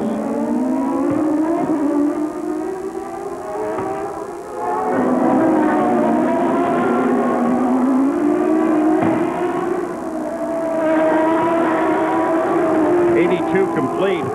Previous years, we would have been in the last 10 laps of the race here. Not so today. They're going to run to 112. And we're seeing an awful lot of cars lock up, particularly the rear brakes, coming into these low-speed corners. Everybody having problems with brakes all weekend long. It's so bumpy here. It's very difficult to get the braking maximized. 40 to go. And it's a crucial element to get the most speed out of this track. You have long straightaways. 2 leader, 60.8 Andretti. Leading into very slow corners with a lot of low-speed transitional corners. Still riding with Pappas, but moved up to the nose. Parker, you keep talking about brake bias, which is the relationship of the energy used on the front brakes to the rear brakes. Mostly you want them really on the front brakes, but is it adjustable? Well, certainly they have driver adjustable or cockpit adjustable brake bias. The whole idea is to have the fronts lock just an instant before the rear so that all 4 brakes are doing the maximum amount of work. Most of the drivers prefer neutral to front brake bias. Some drivers will go a little bit to the rear if they're having problems getting the car to rotate into the corners. But this weekend, I've heard drivers taking out 8 turns, 10 turns, 12 turns of bias and having no effect on the outcome of the handling of the car, which is just a huge amount. The big Kmart car of Michael Andretti is the leader of the race. On the last round of stops, well, Jimmy Vassar was the big loser. He was 7th as they went into the pits and came out in 11th place. Michael Andretti now has the lead, but the front 11 are still very, very close together. That last round of stops, it was more than a little interesting and had a major impact on the outcome of this race.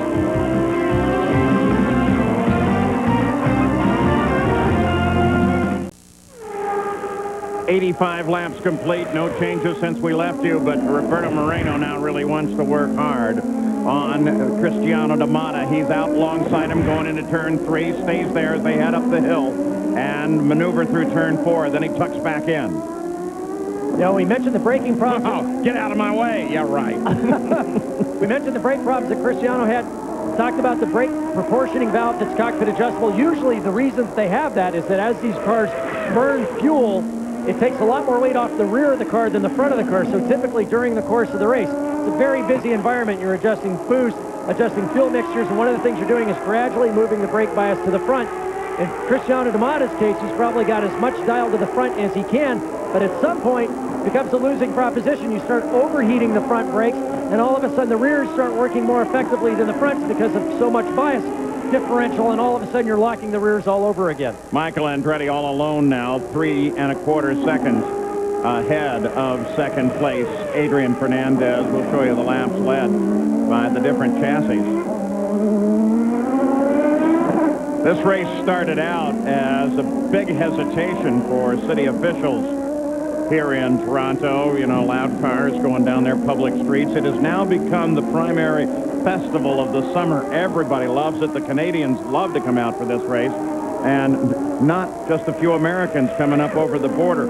42,000 on Friday, 52,000 on Saturday, and 72,000 in the stands right now watching the run here.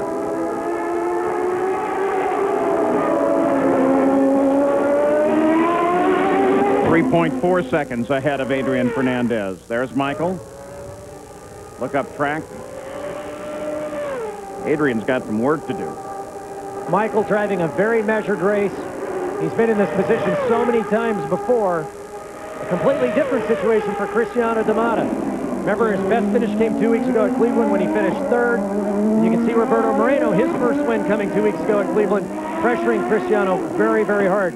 And when you're in Roberto's position and you can see the driver in front of you having problems with his car, it just makes you that much hungrier, makes you push that much harder to take advantage of a situation that's not ideal for the driver in front of you. Now, for some reason, Global TV has an interest in the 25 car because Luis Garcia ran off course, but there's the story. Michael Andretti, 5 wins on this course. You ask him, how come you do so well here? He has no idea. I just do well here. Second in 98. His wins came in 89, 91, 92, 94, 95, so it's been a while. Michael Andretti, Adrian Fernandez, Paul Tracy, 88 laps complete, 112 the scheduled distance. Ford, Honda, Toyota, and Ford, the top 5. Well, next weekend, not only is the FedEx Series at Michigan Speedway, but also the NASCAR Craftsman Truck Series with the 200. They will race at Michigan Speedway. Coverage coming up next Saturday. For more, log on to ESPN.com. Part of Go Network, go.com. No changes since we've left you. Michael Andretti is still the leader of the race and now having to work into traffic just a little bit. Then Fernandez, then Tracy, then D'Amata, Moreno, Tagliani. And there goes Tag. And there goes Tag as he gets Moreno. What an amazing drive for Alex Tagliani today. Started 19th, now up to 5th position. He has been hustling every single lap, and look at him take off once he got around Moreno, and now here comes DeFerrin. Moreno's got a problem. Moreno's in trouble. Had a report of a flapping sound. Could be a tire going away, Paul. So suddenly, Roberto Moreno with a problem slows down wisely, gets out of the way. His car owner, Pat Patrick, saying, what's going on here? But remember, Patrick still has a guy in second place in the person of Adrian Fernandez. Looking at the tires, I can't tell much. No, we don't see anything there. Bring it in, Roberto. It's got some smoke coming out of the back of it, they're saying, so it's probably throwing oil out. And he's had a difficult weekend. He started 16th, but keep in mind, he's our championship leader. He was solidly in the points, running then at 8th position before this problem, looking to extend his points lead. Jim McGee, one of the great chief mechanics when they ran the teams, now one of the great managers in the series. Gary Gerald? And as you heard Jim McGee on the radio, we were asking Ed Nathman if it was a tire. He said didn't think so. Thinks it's transmission related or something in the drivetrain. He says it's breaking down. So Ed Nathman tells him to come in. Michael Andretti, there is the interval. Back to Adrian Fernandez. The other car from the Patrick stable. Here comes Paul Tracy. Started 12th. Tracy wears that helmet as a tribute to Greg Moore. Well, I'll still miss him. We all still feel that, don't we? Especially you come up here, a Canadian race. I'm sure when we get to Vancouver, we'll feel it even more poignantly. 91. Now complete. Andretti, Fernandez, Tracy. Cristiano D'Amata, the early and dominating leader, in 4th place. The real question was, Kenny Brick. He was up in this fight and has now dropped back to 11th place, but he did that because while all that other fighting was going on, he ended up in a quick through the escape road off-course excursion, got back on, but it cost him 4 places. Cost him more than that, cost him 6.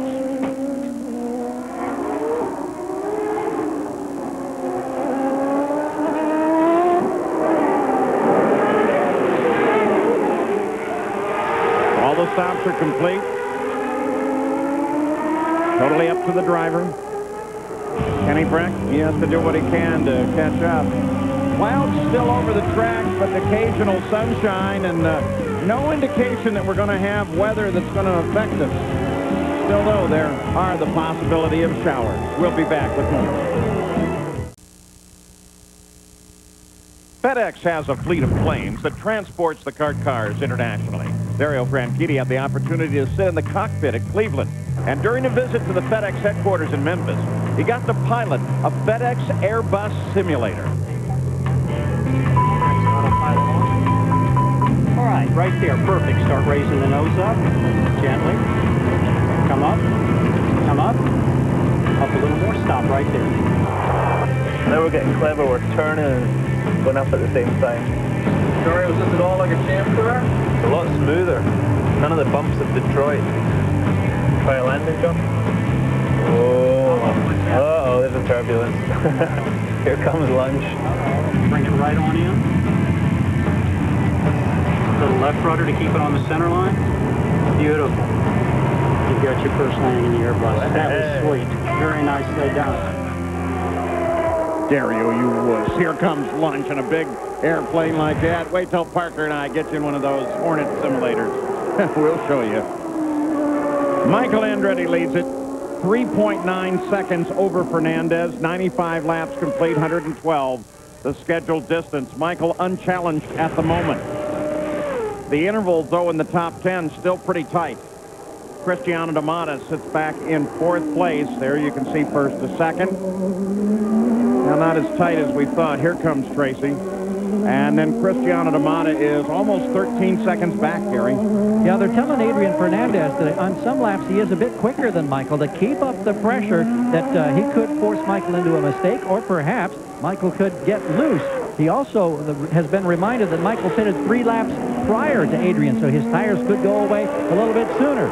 So they're hoping that any of those things could happen, and they want Adrian to really, you know, dig in there and give it his best shot. And I'm sure that's exactly what Adrian's trying to do. Adrian, one of the winners this season at Rio, and led since Motegi, though, back up, looking at the front of the field. 3.9 still behind Michael. That's a gap that could close. We'll keep a track of that interval. Adrian's first win came here in 1996. It gave him the confidence to then go on and win races on super speedways, road courses. He's pretty much done it all now. He's got the same power plant, Ford Cosworth, and by having that advantage, that extra fuel, the only difference between these two packages is the chassis. Adrian should be given the impetus to get up and try to catch this man, Michael Andretti, but I haven't seen Michael make a mistake all day long. Parker, you and Gary have been on our off-air channel quite a bit talking about tire pressures. Well, Gary, you mentioned during the break that you had heard that there had been some tire pressure changes to Adrian Fernandez's car trying to improve the handling. Yeah, we understand that they may have gone down as much as 2 pounds on the first stop and then down another ½ pound on the second stop. Jim McGee telling Adrian he didn't think it would be too risky to try that. We had a conversation yesterday, Parker, during our qualifying show about the dramatic extremes that we had seen relating to tire pressures at the rear, sometimes as much as 8 pounds difference. And I thought at that time that was kind of off the scale. I can't remember hearing numbers quite like that. And I guess you were pretty much in agreement. Well, I think Toronto's confounded a number of these teams. When you talk about an 8-pound difference, the rear tires on a street course normally run between 18 to 22 pounds. Every pound of tire pressure is a 75-pound change in the vertical spring rate. So 8 pounds would be like changing the rear spring 600 pounds. I thought that was the biggest change I'd ever heard, but going up and down the pit lane, I found one team that had made almost a 3,000-pound front spring change during the course of practice. And this is what amazed them and amazed me. It made no difference to the way the car handled.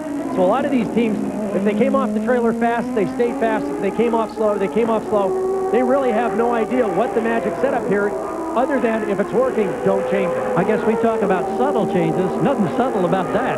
Not at all. To try to catch the interval, and as a matter of fact, in the last lap, Adrian Fernandez knocked 2/10 off of that interval with Michael Andretti. Ford, Honda, Toyota, Ford, Honda. We'll be back. Welcome back to Exhibition Place, Toronto, Ontario, Canada. Paul Page, Parker Johnstone, Gary Gerald, Jan Bikas, covered in the CART FedEx Championship Series in the Molson Indy. Andretti still the leader. No changes since we left here.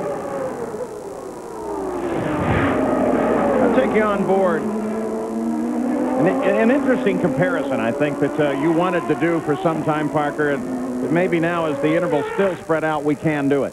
Well, we recorded this earlier. It's a side-by-side comparison of Juan Montoya and Mark Blundell. We talk about hands. We talk about the difference in shift patterns and cars. Watch the difference in the amount of steering angle put in between Juan Montoya and Mark Lindell. You'll be able to watch their hand angles, or their hand positions, how they correct coming off the corners. You'll see going down the straightaway, they shift in almost identical places, which means the gear ratios are almost the same, but watch the difference coming down on the back section of the track now. They both downshift to second. Watch the steering angle there of Mark Lindell versus Montoya. Montoya significantly a lot less steering. Notice Montoya doesn't shift through this whole section, and Lindell does. Notice the quick catch on Montoya coming out of the corner. His car neutral to loose. Mark Lindell with a lot more understeer. We're making some assumptions here that they both have the same steering racks, 10-to-1 ratios, very quick, which is what all the teams use on these street courses. But once again, look at the difference, and it's huge. It's 20, 30, 40, 50 plus degrees in steering angle.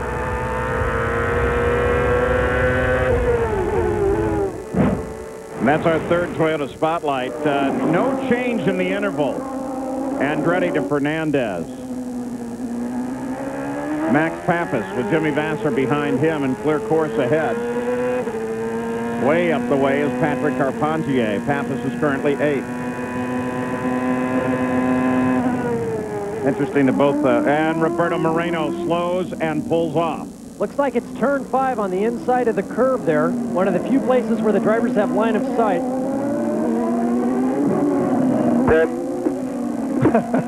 Don't think so. There was a big shift, like it happened in Chicago. This shift was banging backwards and forwards. And it went from there. Okie doke. Okie doke, that's the conclusion of a fairly expensive weekend. And it's going to be costly for Moreno, though he will leave here with the points lead because he came in here with a 22 points lead. There's no way that anybody else in the field can eclipse that. And significantly, that 22-point lead was ahead of our leader, Michael Andretti, who, if he continues, will pick up 20 points, just make the championship that much tighter. Next week, of course, they head off to the Michigan 500 in the high banks of Michigan Speedway. And that's where the diversity of these teams and drivers really comes in. They come from the narrow confines of Toronto to the 230-plus mile-an-hour wide-open 2-mile oval at Michigan. And don't forget the Hanford device, aerodynamic device that they added to the cars for the Michigan 500 has made for some incredibly close racing and constant lead changing. And if you can match the drama of Tony Kanaan's last lap victory 1 year ago when Max Pappas ran out of fuel, I'd like to know what it was, because it was a great race, and we're hoping for much of the same 1 week from today. And you mentioned Tony Kanaan, just to update on his recovery. He drove 200 laps in a go-kart yesterday, took a break in between to watch qualifying, then went right back at it. They're going to have a final evaluation of Tony's recovery next Thursday prior to Michigan, and if all goes well, he'll be back in the Monon racing car. Pappas and Vasser. That's Garcia behind Vasser, but he is 2 laps off of the pace, so he's still trying to work Vasser. It was one of the other stories of interest this weekend with Alex Zanardi back in the paddock and pit lane on Friday, having discussions with numerous teams for next year. Everybody wants him. Everybody does. It was not everybody has the checkbook to want him. So at 103 laps, here are the points as they sit right at this moment. So Andretti will pull to within 2 of Moreno. DeFerrin tucks in there pretty close as well. It's still a very tight battle. Andretti, Fernandez, Tracy, DeMata, Tagliani is 5th. Then DeFerrin, Carpentier, Pappas, Vasser, and Kenny Breck rounds out the top 10. There they are, your top 5, 103 complete.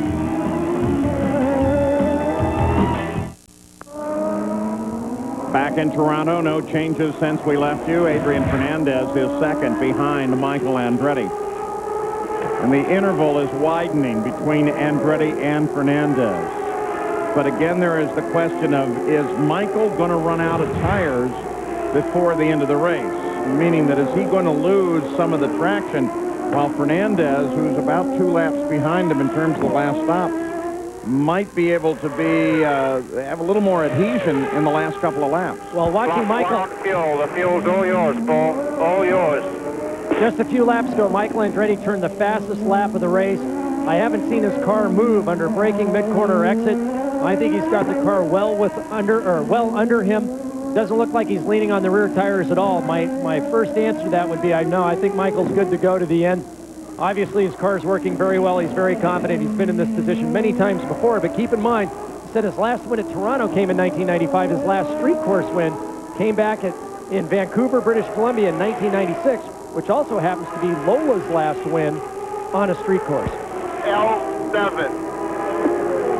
You heard Barry Green give Paul Tracy the go-ahead, that he had plenty of fuel to, without any question, make it to the end, so he could go ahead and power it up and run it as hard as he cares to. Interval was 8.8 as they crossed the line between Andretti and Tracy last time. Garcia Jr. hasn't been a factor for some time, 2 laps behind the race. One of the advantages that the Newman Haas cars have at a circuit like Toronto, they run this unique crossover damper system so that when the car rolls and displaces fluid, that fluid's pumped back to the inside wheel. So instead of unweighting the inside tire as the driver turns, for Michael or for Christian, it actually pushes the wheel back down onto the asphalt. We mentioned about how difficult a place it is to set up for here at Toronto. Normally, you want to keep the bottom of these cars as low and as flat as possible to the race surface so that they produce maximum. 6 laps to go, Michael's being told, so that they produce maximum downforce. But the problem is it's so bumpy here, the cars have to ride over the bumps for effective braking and to be able to put the power down. If you have a soft car, it doesn't transition well, doesn't turn in quickly. It's a very difficult compromise to find, but this car in particular has something that no other car in the paddock has, with the exception of his teammate, Christian Fittipaldi. Michael Andretti is so good when he's in this position. Just rolls those laps off with no problem. Here's Michael's laps led include the last lap, 442 this year. In 14 races, 442 at Toronto overall. 14 races he's raced here. He's won 5 of them. Pretty close to winning his 6th. Just 6 to go now. Fernandez is 4.3 seconds back. Tracy is 9 seconds back. But let us not forget, Toronto is rough, tough on cars, and who knows what can happen in the ensuing 5 laps of the run here. Andretti, Fernandez, Tracy, Ford, Honda at the Molson Indy.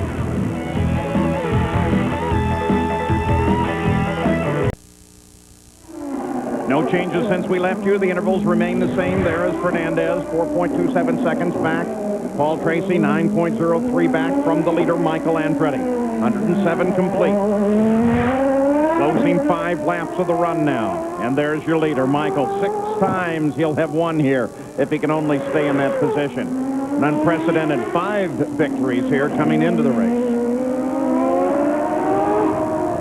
Makes it look so smooth.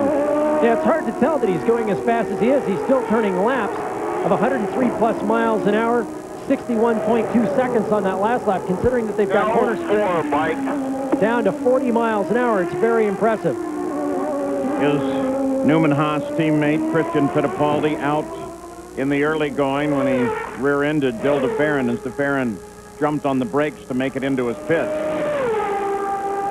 And needless to say, Christian wasn't very happy about that. He's being scored with the 17th position out of the race.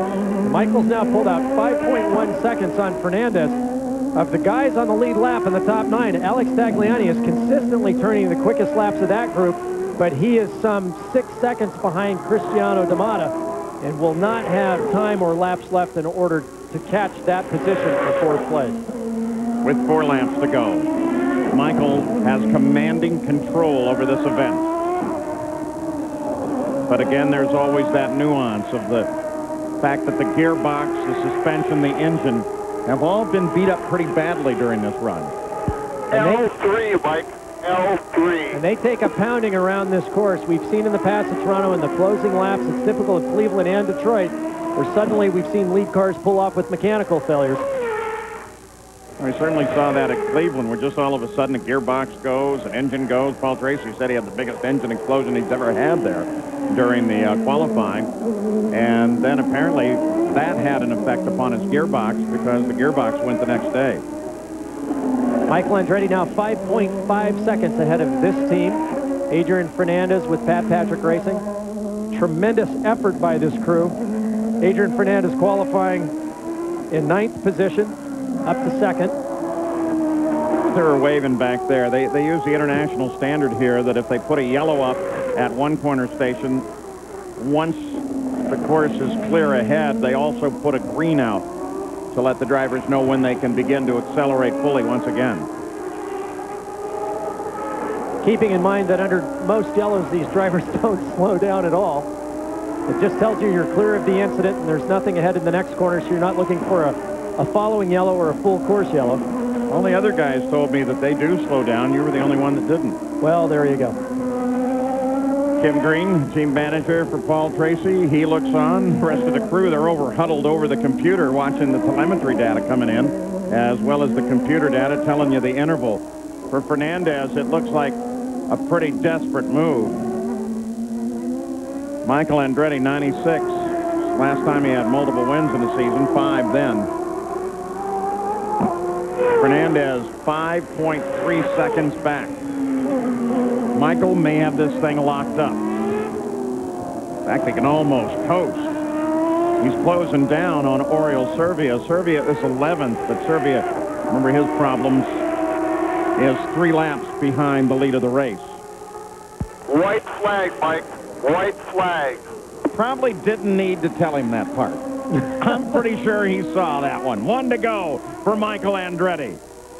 And he won't push to get Servia unless Oriol just pulls out of the way. He's got a big margin now, 5.8 seconds on that last lap. He doesn't want it. Well, as you can see, Oriol did the right thing, being a couple laps down, lifted completely out of it to let the leader go through. Michael now thinking, I've only got a handful of corners. The car's running well. Normally you start to hear things and feel things you haven't felt before, going, come on, baby, just get me to the checkered flag. But he's got it well in hand now. Paul Tracy, a great run for Paul. Paul Tracy was 2nd in 1998. Michael Andretti was 2nd. Tracy 2nd last year behind the then winner, Franchitti. Michael Andretti, it's just a cruise now. 5.8 seconds still the interval to Adrian Fernandez as they came around on the last lap. Fernandez also a former winner here. Michael is looking right in the face of career win number 40. Fantastic. That's a pretty major mark for Michael Andretti, his 40th career win. Here comes Tracy, 3rd place, across the line. Impressive, mate. We'll see you down victory. And Dad Mario accepts the congratulations and, in fact, congratulates the team that helped put his son, Michael Andretti, out in front for his 6th win here in Toronto and his 9th win in Canada, as Adrian Fernandez pulls out to congratulate. The new winner here, Michael Andretti. There they are, 1, 2, 3. It's Paul Tracy. He wants to come up and congratulate. For Cristiano D'Amata, he led the most laps. ESPN Speed World coverage of the Molson Indy has been brought to you today by Miller Lite. For the coolest stuff in the world, go to MillerGetTheGoods.com. And by Ford F-Series. The best-selling trucks are built Ford tough. Unofficial at the moment, but there shouldn't be any real need for contest. That's the tip of the CN Tower, about a mile away, sticking through the clouds. Andretti wins it, followed by Fernandez, Tracy, Cristiano D'Amata, and Alex Tagliani down through the entire length of the field, way down to the end of the front straightaway, where they stopped for the winners' interviews, and Gary Gerald's made the run.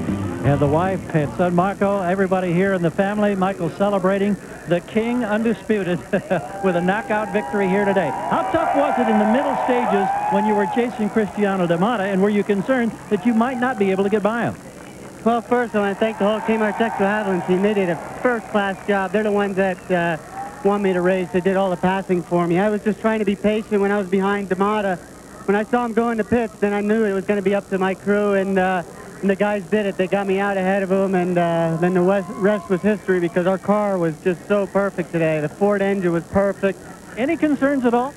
No, there wasn't. Once I got in the lead, I just felt like, all right, just keep my rhythm and we'll be okay. Is there a special feeling of accomplishment knowing that this is the 40th of your career?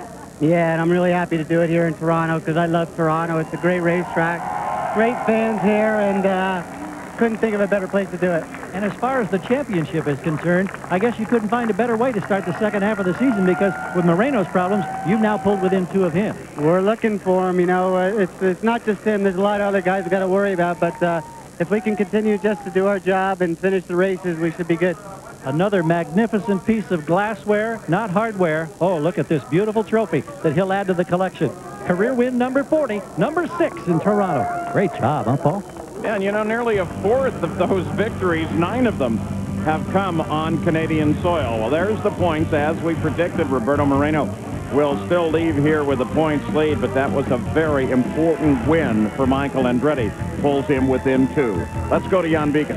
And, of course, a great run today for Adrian Fernandez as well. Adrian, briefly you had the lead, at least when you left pit road, but on cold tires, it's got to be hard to hold Michael back. It's very hard, and I was struggling with the brakes a little bit at the middle to the end of the race, and I tell you, I needed to finish the race. I didn't want to do something stupid, and it sounds silly, but, you know, I didn't want to throw everything away. We made some great passes at the beginning of the race but when I passed Jill and things like that, and I just needed to finish. First half of the season hasn't been good for us. I didn't want to make any mistakes, and the guys did a tremendous job on the pits, and I'm so happy for them because it's been a struggle year for us, even though we've been competitive, but one or the other has been hard, but I tell you, the Patrick team with Moreno, myself, is very strong, so I'm very happy. You talked about the brakes and having a problem. We talked about the drivers throughout the race adjusting in the cockpit. How much of that did you have to do? Some of that. The pedal was getting very low. You know how he does. He changes the balance, so start locking a little bit the rear, and I have to be very careful at the end of the braking, and that was really the only problem. After that, the car was really stable. I mean, John Ward and Ed Knappman did a tremendous job on setting up the car, and the whole crew. They gave me a great car to make my life easier here. Adrian Fernandez getting back on track. With Paul Tracy now, Jan. And Paul, what does it feel like after this drought of championship points you've been through over the last 4 races to coming here on the podium? Well, I think what makes me happy most is, you know, being able to wear Greg's helmet in the race. That gave me a lot of motivation. Seeing Rick this weekend made a lot of drivers feel good. And I just want to thank him and his family for allowing me to do that. And to get a podium is fantastic in Toronto with how our weekend went. I couldn't be happier for the whole crew at Team Full Green. Revitalized championship hopes now? I hope so. I mean, we got the monkey off our back now finally after 4 races, and to score a podium from 12th at a tough street track like this is pretty awesome. Thank you, Paul. Thank you. The reference to Rick, of course, is to Rick Moore, Greg Moore's father. There are the unofficial results once again. The L for DeMata's leading the most laps. And Michael Andretti, though, has scored his 2nd win of the season, and he did it at the Molson Indy in Toronto. We'll be back with more in a moment. The Molson Indy in Toronto has been run, and it has been won by Michael Andretti, his 6th time. Let's go to Jan Beekes. Well, a guy who thought he was going to have a good shot at winning today was Cristiano DeMata. And I know it didn't turn out the way you wanted, but your impressions on getting to lead as long as you did. It was fun for me because there's been a long time I haven't had a race since Indy Lights in Vancouver '98, so that was almost 2 years. I'm happy with the performance of the team getting better every weekend after weekend and being able to be consistent at the front. Of course, not very happy with the result, but that's the way it goes. Today didn't work out our way. If we keep on putting the car on the top 5, on the top 3, as we've been able to do the last couple of events, I think the door must open for us sometime. I have a feeling that door is going to open pretty soon, guys. DeMata finishes in 4th place. From 19th up to 5th was Alex Tagliani. A great run for Tagliani. Of course, in 1 week to the Michigan Speedway. We'll have the qualifying coverage in Kart Today on ESPN2, and then the race itself on ABC Sports at 1:30, 10:30 Pacific. A great Michigan 500. So, Parker Johnstone, interesting run, a lot of action mid-course. Excellent run, and we saw a lot of patience at the beginning of this race, some brilliant driving, flawless performance by Andretti, Fernandez, Tracy, baptism by fire Cristiano D'Amata leading his first Champ Car race, and as you said, tremendous drive from 19th place up to 5th for Alex Tagliani. As in our Toyota Spotlight, we take a look back at this day, which was very interesting here in Toronto. We congratulate Michael Andretti for his 40th career win. This has been a presentation of ESPN, the worldwide leader in sports. For more, log on to ESPN.com, part of the Go Network, go.com. For Parker Johnstone, I'm Paul Page. Gary Gerald, Jan Beek is covered from the pits. Next week, we'll see you at the Michigan 500.